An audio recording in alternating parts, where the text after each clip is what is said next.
नमस्कार मित्रांनो, GSIT solution मध्ये आपले सर्वांचे स्वागत आहे। पंजाब नॅशनल बँकेमध्ये सर्वात मोठी भरती आलेली आहे 2024 ची आणि याच्यामध्ये आपल्याला एकूण जागा ज्या आहेत त्या एकूण 10,025 जागांसाठीची ही सर्वात मोठी 2024 ची बँक या क्षेत्रामधील ही भरती असणार आहे। आणि याच्यामध्ये आज आपण पाहणार आहोत की याच्यासाठी आपल्याला क्वालिफिकेशन काय लागणार आहे, त्याच्यानंतर आपल्याला ऑनलाइन फॉर्म जो आहे तो ऑनलाइन फॉर्म कशा पद्धतीने भरायचा आहे, डॉक्युमेंट कोणकोणती लागणार आहेत आणि याचा सिलेबस कशा पद्धतीने असणार आहे, त्याचबरोबर या परीक्षेसाठीची फी जी असणार आहे ती फी किती असणार आहे याबाबतची सविस्तर माहिती मित्रांनो आपण आपल्या या आजच्या व्हिडिओमध्ये पाहणार आहोत। त्यासाठी अजूनपर्यंत जर तुम्ही आपल्या चॅनलला सबस्क्राइब केलं नसेल, प्लीज आपल्याला माझी एक रिक्वेस्ट आहे की आपण आपल्या चॅनलला लाईक करा, सबस्क्राइब करा आणि महत्त्वाचं म्हणजे बेल आयकॉनचं बटन क्लिक करा, म्हणजे असेच नवनवीन व्हिडिओ तुमच्यापर्यंत येऊन जातील। चला तर सुरुवात करूया आपण आपल्याच्या या लेक्चरला। मित्रांनो हे पहा, ही जी भरती आहे त्याचे जे फॉर्म सुरू होणार आहेत ऑनलाइन फॉर्म ते 7/2/2024 पासून आपल्याला ऑनलाइन फॉर्म सुरू होणार आहे आणि याची शेवटची जी तारीख आहे ते 25/2/2024 पर्यंत तुम्ही काय करू शकता, हे ऑनलाइन फॉर्म जे आहे ते ऑनलाइन फॉर्म भरू शकता। त्याचबरोबर आपल्याला याची जी परीक्षा फी असणार आहे ती परीक्षा फी ही 25/2/2024 पर्यंतच भरायची आहे। आणि इथं सध्या आपल्याला एक टेंटेटिव्ह डेट दिलेली दिसते आहे की मार्च किंवा एप्रिल 2024 मध्ये ही जी परीक्षा आहे ती परीक्षा होणार आहे। साधारणतः आपल्याला या परीक्षेच्या तयारीसाठी 1 ते 1.5 महिन्याचा कालावधी इथं मिळत आहे। तर चला पाहूया की पोस्ट कोणकोणत्या आहेत। त्याच्यामध्ये बघा, ऑफिसर क्रेडिट ही जी पोस्ट आहे त्याच्या एकूण 1000 जागांसाठीची ही पोस्ट आहे आणि ऑफिसर क्रेडिट या पदाच्या 1000 जागा भरल्या जाणार आहेत। त्याचबरोबर इथं तुम्हाला जे पे स्केल आहे ते पे स्केल ही दिलेलं आहे ऑफिसर क्रेडिट या पदासाठीचं। त्याच्यानंतर मॅनेजर फॉरेक्स ही जी पोस्ट आहे याच्या एकूण 15 जागा आहेत आणि त्याचंही तुम्हाला इथं पे स्केल जे आहे ते पे स्केल इथं दिलेले दिसत आहे। मॅनेजर सायबर सिक्युरिटी IT ची ही पोस्ट आहे मित्रांनो आणि त्याच्यामध्ये एकूण 5 जागा इथं असणार आहेत आणि याचे जे काही पे स्केल आहे ते पे स्केल ही इथं तुम्हाला देण्यात आलेला आहे। त्याच्यानंतर आहे सिनियर मॅनेजर सायबर सिक्युरिटी आणि एकूण जागा 5 असणार आहेत, त्याचंही पे स्केल इथं तुम्हाला दिलेलं आहे। तर चला, तुम्ही जर या पोस्टसाठी अप्लाय करणार असाल तर आपण पाहूया याचं क्वालिफिकेशन कशा पद्धतीने असणार आहेत। आणि इथं पाहू शकता कोणत्या कास्ट मध्ये किती जागा उपलब्ध आहेत त्या मी तुम्हाला इथं चार्ट मध्ये दिलेल्या आहेत, तुम्हाला स्क्रीनवरती दिसत आहे। याचा स्क्रीनशॉट घ्यायचा आहे आणि तुम्ही ज्या कास्ट मधून ज्या कॅटेगरी मधून येता त्या कॅटेगरी मध्ये आपला फॉर्म काय करायचा आहे, आपण भरायचा आहे। त्याच्यानंतर आपण पुढे पाहूया की कशा पद्धतीनं माहिती दिलेली आहे। इथं इलिजिबिलिटी क्रायटेरिया दिलेला आहे, नॅशनॅलिटीचा क्रायटेरिया दिलेला आहे, तोही तुम्ही पाहू शकता। आणि त्याच्यानंतर दिलेला आहे एज आणि एज्युकेशन क्वालिफिकेशन सर्टिफिकेशन कोणकोणती लागणार आहेत हे आपल्याला डिटेल मध्ये पाहायचं आहे। नीट लक्ष देऊन पहा मित्रांनो, हा पॉइंट अतिशय महत्त्वाचा आहे की आपल्याला ज्या पदासाठी अर्ज करायचा आहे त्याच्यासाठी मिनिमम क्वालिफिकेशन काय लागणार आहे, अनुभवाची आवश्यकता आहे का किंवा अदर काही सर्टिफिकेट इथं आवश्यक आहे का, हे आपण डिटेल मध्ये पाहणार आहोत। त्यासाठी लक्षपूर्वक ऐका आणि लक्षपूर्वक पहा की तुम्हाला इथं काय म्हटलेलं आहे, एज रिलॅक्सेशन कशा पद्धतीने असणार आहे। पहिली पोस्ट आहे ऑफिसर क्रेडिट, 1000 जागा या पोस्ट साठी आहे। तिथं मित्रांनो मिनिमम एज आहे ते 21 ते 28 वर्ष मिनिमम एज आवश्यक आहे। त्याच्यानंतर क्वालिफिकेशन बघा काय काय दिलेलं आहे, इथं 4-5 क्रायटेरिया क्वालिफिकेशनच्या दिलेल्या आहेत। तर याच्यासाठी क्वालिफिकेशन आवश्यक आहे चार्टर्ड अकाउंटंट म्हणजे CA तुमचं झालेलं असलं पाहिजे ऑफिसर क्रेडिट या पोस्ट साठी। आणि वर्क एक्सपिरियन्स ही तुम्हाला इथं दिलेला आहे बघा कशा पद्धतीनं। त्याच्यानंतर तुम्ही CMA कॉस्ट मॅनेजमेंट अकाउंटंट असाल तरी अप्लाय करू शकता। त्याच्यानंतर चार्टर्ड फायनान्शियल अनालिसिस्ट असाल तरी तुम्ही काय करू शकता, इथं अप्लाय करू शकता। किंवा MBA असेल तुमचं, ग्रॅज्युएशन डिप्लोमा इन मॅनेजमेंट झालेला असेल MBA मध्ये पोस्ट ग्रॅज्युएशन किंवा डिप्लोमा झाले असेल तरी तुम्ही काय करू शकता, इथं अप्लाय करू शकता। पण त्याच्यासाठी मिनिमम 60% मार्क असणं गरजेचं आहे किंवा त्याच्या इक्विव्हॅलेंट इथं काय तुम्हाला ग्रेड असणं इथं आवश्यक आहे. त्याच्यानंतर पुढची पोस्ट आहे मॅनेजर फॉरेक्स. त्याच्यासाठी तुम्हाला इथं एज्युकेशन दिलेलं आहे ते MBA or post graduate diploma in management. बघा इथं काय दिलेलं आहे, or equivalent with specialization in financial international business from any institute college or university मधून. आणि इथं मार्काची आठ दिलेली आहे तुम्हाला 60% मार्क और इक्वलेंट काय असलं पाहिजे, तुमची ग्रेड असली पाहिजे. त्याच्यानंतर सर्टिफिकेशन दिलेलं आहे तुम्हाला इथं की कोणतं सर्टिफिकेशन आवश्यक आहे. आणि इथं बघा सगळ्यात महत्वाचं मिनिमम 2 इयर एक्सपिरियन्स जो आहे तो एक्सपिरियन्स तुम्हाला इथं मागितलेला आहे मॅनेजर अँड फॉरेक्स साठी. त्याच्यानंतरची पोस्ट आहे मॅनेजर सायबर सिक्युरिटी.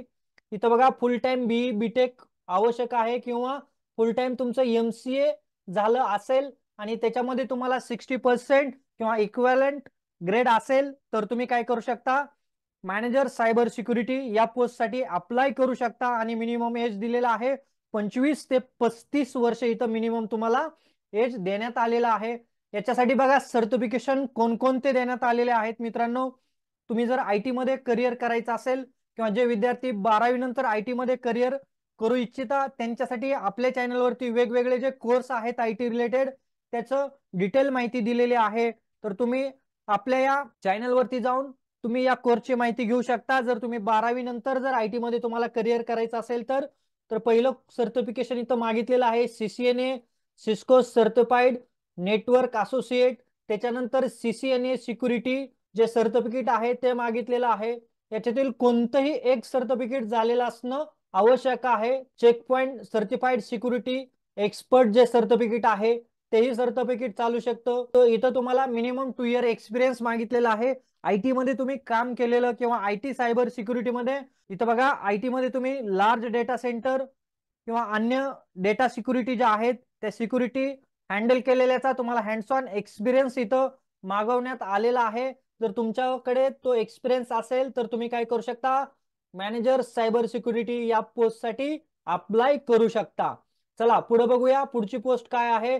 याच्यासाठी तुम्हाला आणखीन बाकीचेही सर्टिफिकेट दिलेले आहेत, यातलं कोणतंही एक सर्टिफिकेट चालू शकतं. त्याच्यानंतर सिनियर मॅनेजर सिक्युरिटी ही जी पोस्ट आहे त्याच्यासाठी 27 ते 38 वर्ष तुम्हाला इथं एज क्रायटेरिया देण्यात आलेला आहे. आणि त्याच्यानंतर तुम्हाला सेम तेच क्वालिफिकेशन आहे सायबर सिक्युरिटी मॅनेजर साठी जे वरती क्वालिफिकेशन किंवा जे सर्टिफिकेट दिलेले होते तेच सर्टिफिकेट इथं मागवण्यात आलेले आहेत. पण इथं मिनिमम 4 वर्षाचा एक्सपिरियन्स तुम्हाला हँड्स ऑन एक्सपिरियन्स इथं मागवण्यात आलेला आहे. अशा पद्धतीनं याही पोस्ट साठी तुम्ही काय करू शकता, अप्लाय करू शकता. इथं तुम्हाला क्लोजिंग डेट दिलेली आहे ऍप्लिकेशनची 25/2/2024 पर्यंत तुम्ही काय करू शकता, इथं अप्लाय करू शकता. इथं तुम्हाला जॉब रोल काय आहे ते दिलेलं आहे. क्रेडिट ऑफिसर साठीचा जो आहे तो बघा कशा पद्धतीनं जॉब रोल असणार आहे, कशा पद्धतीनं काम करावं लागणार आहे हे इथं दिलेलं आहे, पाहू शकता तुम्ही. मॅनेजर फॉरेक्स साठीचंही तुम्हाला इथं कशा पद्धतीनं काम असणार आहे हेही दिलेलं आहे. त्याच्यानंतर मॅनेजर सायबर सिक्युरिटीची ही जी पोस्ट आहे त्याच्यासाठीचंही तुम्हाला जिथं जॉब रोल काय असणार आहे, कशा पद्धतीनं तुम्हाला काम करावं लागणार आहे, कशा पद्धतीनं फायरवॉल कॉन्फिगरेशन असेल, नॅस कॉन्फिगरेशन असेल किंवा वेगवेगळ्या नेटवर्किंग रिलेटेड किंवा सिक्युरिटी रिलेटेड ज्या काही पॉलिसी आहेत त्या पॉलिसी कशा पद्धतीनं तुम्ही हँडल करू शकता किंवा डिप्लॉय करू शकता हे इथं देण्यात आलेलं आहे तुमच्या जॉब रोल मध्ये. सिनियर मॅनेजरचाही जॉब रोल दिलेला आहे, याचाही स्क्रीनशॉट तुम्ही घेऊ शकता. अगदी डिटेल मध्ये त्यांनी जॉब रोल जो आहे तो इथं जॉब रोल तुमचा डिफाईन केलेला आहे. याच्यावरून तुम्हाला याच्यामधलं जर नॉलेज असेल तर तुम्ही नक्कीच काय करू शकता, याच्यामध्ये अप्लाय करू शकता. अतिशय चांगली आणि बँकेमध्ये परमनंट जॉबची ही संधी आहे. एज रिलॅक्सेशन तुम्हाला इथं दिलेलं आहे चार्ट मध्ये, तेही मित्रांनो तुम्ही पाहू शकता. मी आता जास्त डिटेल तुम्हाला एक्सप्लेन करत नाही. इथं एक सर्व्हिसमन साठीचं जे काय एज रिलॅक्सेशन आहे ते देण्यात आलेलं आहे. आता आपण डायरेक्ट पाहूया की आपल्याला इथं कशा पद्धतीनं आणखीन माहिती दिलेली आहे किंवा कशा पद्धतीनं आपल्याला याचा सिलेबस दिलेला आहे ते पाहायचं आहे. बघा सिलेक्शन प्रोसिजर इथं दिलेले आहे. तुमची ऑनलाईन टेस्ट होणार आहे आणि पार्ट ए आणि पार्ट बी मध्ये तुमची ही टेस्ट जी असणार आहे ती टेस्ट असणार आहे. त्याच्यामध्ये तुम्हाला रिझनिंग 25 मार्काला असणार आहे आणि मिनिमम मार्क 25 आहेत. 25 क्वेश्चन असणार आहेत, 1 मार्काला 1 क्वेश्चन इथं देण्यात आलेला आहे. त्याच्यानंतर इंग्लिश लँग्वेज 25 क्वेश्चन 25 मार्क आहेत. ऍप्टिट्यूड टेस्ट आहे 50 क्वेश्चन. 50 मार्क आहे आणि तो प्रोफेशनल तुमचं जे नॉलेज आहे त्याच्यावरती तुम्हाला 50 क्वेश्चन विचारले जाणार आहे आणि त्याच्यासाठी मार्क आहेत 100 मार्क। एकूण तुमची जी परीक्षा आहे पार्ट ए आणि पार्ट बी अशी परीक्षा टोटल 200 मार्काची असणार आहे। पार्ट ए पास झाल्यानंतर तुम्हाला पार्ट बी ची परीक्षा द्यावी लागणार आहे आणि ह्या दोन्हीसाठीचं जे ड्युरेशन आहे ते 120 मिनिटांचं म्हणजेच 2 तासाचं ड्युरेशन तुम्हाला इथं देण्यात आलेलं आहे मित्रांनो। त्याच्यानंतर आपल्याला पर्सनल इंटरव्ह्यू ही असणार आहे, त्याच्यामधून आपलं सिलेक्शन होणार आहे। त्याच्यामध्ये आपल्याला कशा पद्धतीनं इंटरव्ह्यूचं सिलेक्शन असणार आहे हे इथं चार्ट मध्ये दिलेलं आहे, ते तुम्ही पाहू शकता। आणि एक्झामचं सेंटर जे आहे ते एक्झाम सेंटर कोणकोणत्या ठिकाणी आहेत हे पहा। ही जी भरती आहे ती पूर्ण भारतभर भरती असणार आहे, सगळ्या राज्यांसाठी ही भरती असणार आहे। महाराष्ट्र असेल, पंजाब असेल, ओडिसा असेल, राजस्थान, प्रत्येक राज्यासाठी ह्या पोस्ट आहेत। तुमची तयारी कोणत्याही राज्यामध्ये जॉब करण्याची असेल तर तुम्ही या पोस्टसाठी नक्कीच अप्लाय करू शकता। ऍप्लिकेशन फी पहा कशा पद्धतीने दिलेले आहे, किंवा SC ST PWBD कॅटेगरीतले जे कॅन्डिडेट आहेत त्यांच्यासाठी 59 रुपये फक्त ही परीक्षा फी असणार आहेत। अदर कॅन्डिडेट साठी 1180 रुपये एवढी परीक्षा फी असणार आहे मित्रांनो इथं। चला, ही जी काही PDF आहे ती मी या व्हिडिओच्या डिस्क्रिप्शन बॉक्स मध्ये दिलेली आहे मित्रांनो। व्हिडिओ जास्तच मोठा होईल म्हणून मी तुम्हाला जी महत्वाची माहिती आहे ती माहिती तुमच्यापर्यंत पोहोचवण्याचा प्रयत्न केलेला आहे। आपण म्हणतो की बऱ्याच सगळ्या भरती येतात परंतु मराठी मुलांपर्यंत ही माहिती पोहोचवली जात नाही, तर आपल्या चॅनलचं मेन हेच उद्देश आहे की जास्तीत जास्त मराठी मुलांपर्यंत, मराठी तरुण वर्ग जो आहे त्यांच्यापर्यंत नोकरीच्या ज्या काही संधी उपलब्ध होतील त्या संधी पोहोचवण्याचा आपला हाच मेन मोठा आहे। तर बघा, ही अतिशय चांगली भरती पंजाब नॅशनल बँकेची आलेली आहे आणि इथं तुम्ही पाहू शकता की फोटो वगैरे कशा पद्धतीने, डॉक्युमेंट कशा पद्धतीने अपलोड करायचे आहे हे दिलेलं आहे।